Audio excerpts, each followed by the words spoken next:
Hello and welcome to Life Beyond Repair, a community for those who have ever felt broken, lost or unable to go on. Here you will find a series of inspirational interviews with incredible individuals, people who have brought themselves back from the brink and are now sharing their stories to empower others. Join us here and across all social media platforms as we prove that there is in fact life beyond repair. Hello and welcome to this episode of Life Beyond Repair. Today's guest is Liam Wakefield. Hello, Liam. Hey. How are you doing? Yeah, very well, thank you. How are you? Good, yes, thank you. Good. So, Liam, can you tell us a little bit more about yourself? Yeah, so I recently was medically retired from the army. I served for 10 years in various different units, and I was diagnosed with a rare condition called pseudoxanthoma elasticum, which basically from there started claiming my eyesight and my ability for my mobility in general. So and it's affected me throughout my body now, and it's progressively getting worse, and obviously there's nothing that can be done about it. So it's a case of trying to adapt how I live and how best to move forward. And it obviously hit a really bad point, and I hit a real bad depression and low, and realized what rock bottom was like. And it took a long time to sort of get my head in straight, and then really turn it around and sort of figure the best way out. And for me, that was helping other people, and that's what pulled me out of that place, and given me the opportunity and the tools now to live a different but very comfortable and happy life. Wow. So you're in the process of setting up your own business, is that No, right? so it's all set up now. So the company's called Realign Reengage, and yeah, it's been a whirlwind actually, because as of I think it was yesterday now, we got recognised by the Armed Forces Covenant for our efforts towards veteran community and serving personnel, which is great. Yeah. And that's really starting to progress. So we've really been putting the work in to sort of create this service that can be really of use to people that are going to be transitioning out of the forces, which myself and my business partner, Jodie Samways, we both at different times have gone through that transition period, and both equally struggled and faced the common difficulties that every veteran sort of faces when they do go through that transition period. And we recently put out a study which was called the Satisfied Civilian Transition Study, and we put it out there just on a whim. This was the kind of early stages of setting this company up, and it was really incredible. The response we had was just from everybody, like tri-service people from the junior ranks right the way up to the top of the food chain. And the honesty was incredible, but it was also incredibly worrying, seeing the level of PTSD and anxiety and all these different mental health disorders and issues that people have been harboring and sort of keeping quiet. And these are the things that come into fruition. And from our study, we realized it sort of really starts to take hold towards 6 months after leaving. So there's a big gap of people thinking they're transitioning fine, and then they're really hit hard with this, with the struggle. So that's why we wanted to put something in place that we could help them and help them right the way through. So they've got that constant support until they are finally on their feet, and the worries of that are alleviated at least a little bit. Yeah. Okay. So what kind of services will you deliver? What kind of support will be available? Yeah, so I mean, we're going to be aiming, like, this first part we want to do is mainly for the transition. So we'd like to come in to a specific unit, and we'd come in sort of around the 6 month period, and individually work with those that are transitioning out, and deliver our sort of primary workshop, as you will. And from there, we then work one-to-one with individuals that need this guidance and need a little bit more help. I know for me personally, I had incredible amounts of support from social workers, to personal recovery officers, to psychiatrists and psychologists. But that was because I was going through quite an egregious condition. So I got a very unique help, which probably less than 5% of the army get. So that's a massive amount of people that don't get that. And that's why both Jodie and I from R&R, we want to give that service and let everybody have that sort of level of attentiveness and care. And even if it's down to wanting to be able to pick up the phone and call the coach and say, I'm really struggling with this housing situation. Is there anything you can do to help? The primary thing that people forget is there are so many services out there, but there's so many that people forget which ones work for them or which ones might be, better suited for their care. Mm-hmm. And a lot of the time people just go amiss and they don't even see it and they don't even find out and they just brush straight past it. And then they end up down a rabbit hole of depression and, drink. And then a worst case is suicide. I personally have lost a fair few friends the past few years because of that. Mm-hmm. And that's why it's quite an important thing for me to sort of really push towards and focus on helping. Yeah. Okay.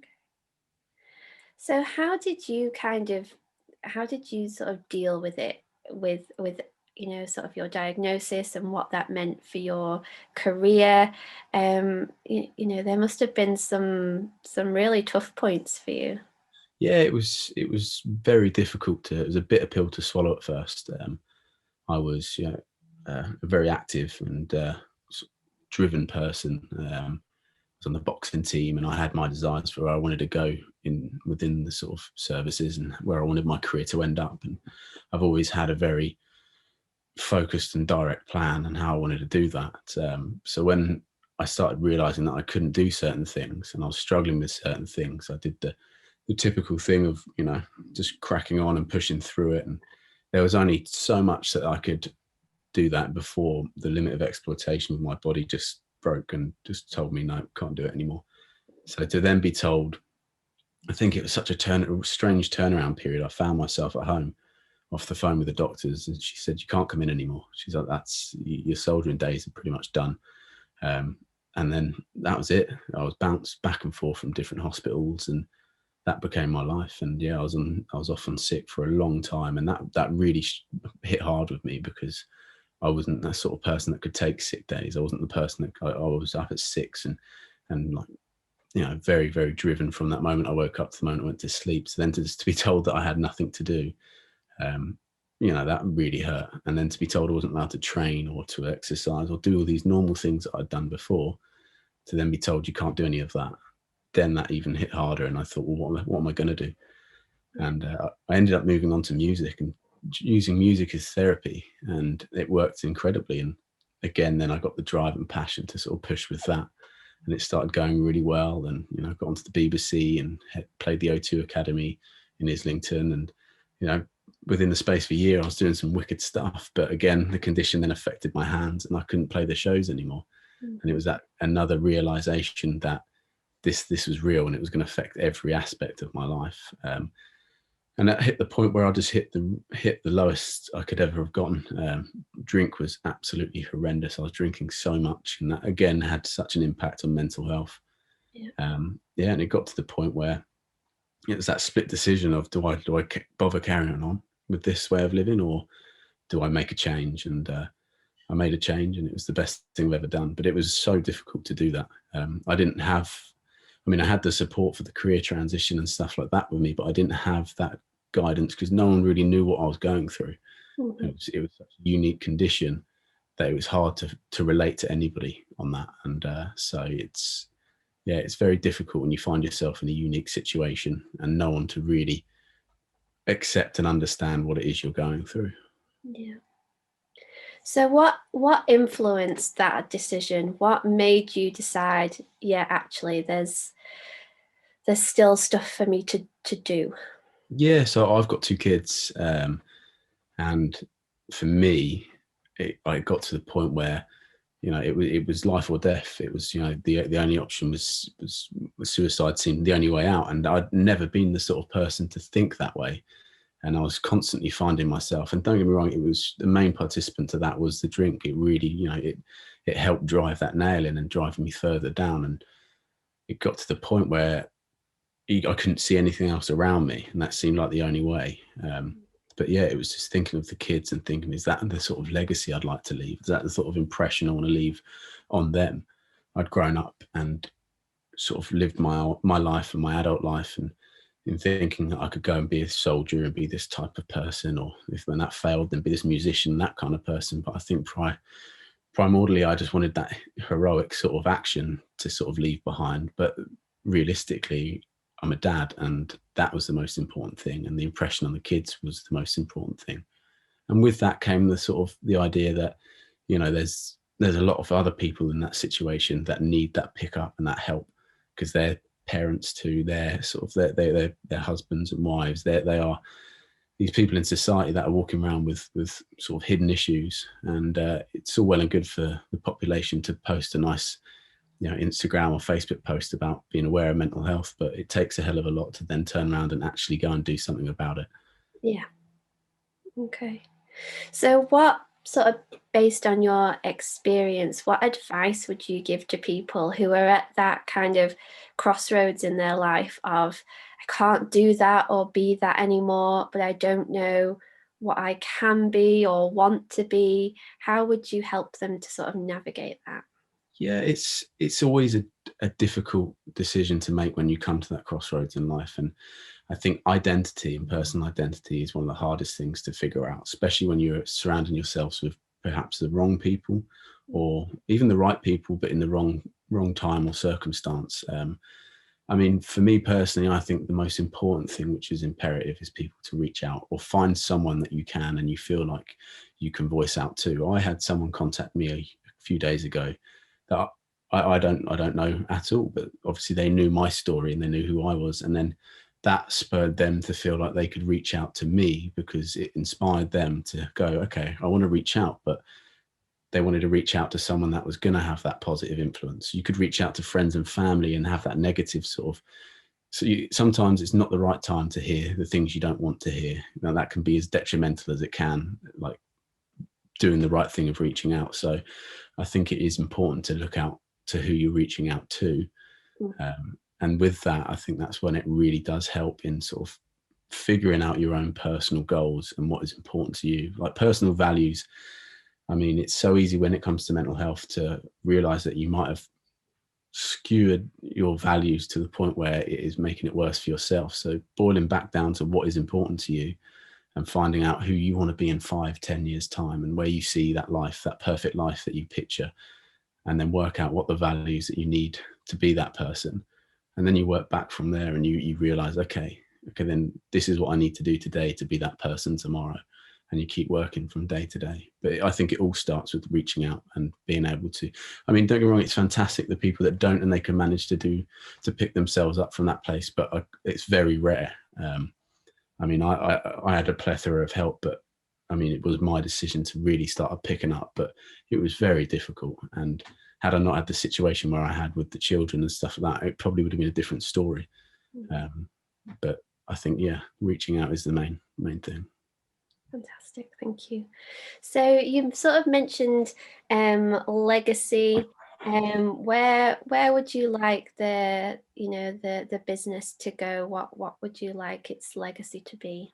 Yeah, I think like primarily it's got to be a thing that is going to be a respected service for those transitioning out. I mean, I by all means have great plans for how I want to lead things, and I don't want to keep it just through the military. I'd like to eventually be able to do it so I can help everyone and every sector. I mean, myself, I anyway would personally coach anyone or counsel anyone that needed it, and run that as a service. But for R&R and what we do, it'd be nice to be able to then implement that into all these different sectors that struggle, right the way through to prisons as well. You know, there's people that transition out of time in prison and they still can't adapt, and it's very easy to just write certain areas off and certain people off. But we've got industries like the NHS and the fire service, the police, probation officers, like all these different sectors, and they see stuff every day which is traumatic, and every day which will put a heavy weight on their heart and their mind. And they're the people that need help with transition, because transition isn't everything. It's from one person doing from one job to another, to breakups in marriage. There's transitions, and if people don't get the right way of approaching these things, and it can get very difficult, and that level of stress and anxiety can then manifest, and it's a spiral, and it really is. And we live in a culture now where it is very easy just to go to the doctors and get prescribed something, but we've got one of the most powerful things in our body, and that's our brain, and that the ability to really use that to overcome these issues. is incredible. And I think we sometimes, the same way as we use alcohol sometimes to go, I've had a really tough day, I'll grab a bottle of wine. Yeah. And it's the easy option out of going, okay, what am I going to do to sort of change this horrible mood I'm in? It starts with that. It's that personal approach to things. And that's what I'd like to be able to implement into everything and be a part of that. Yeah, no, that's fantastic.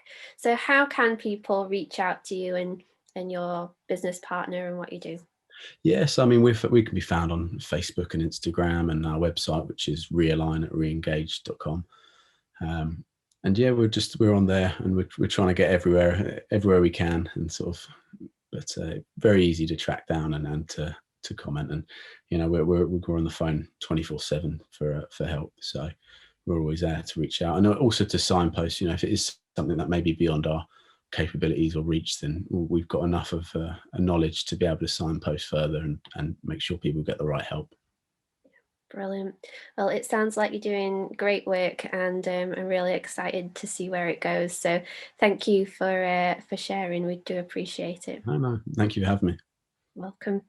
So this has been Life Beyond Repair. Please please subscribe, and we look forward to seeing you again next time. Thank you.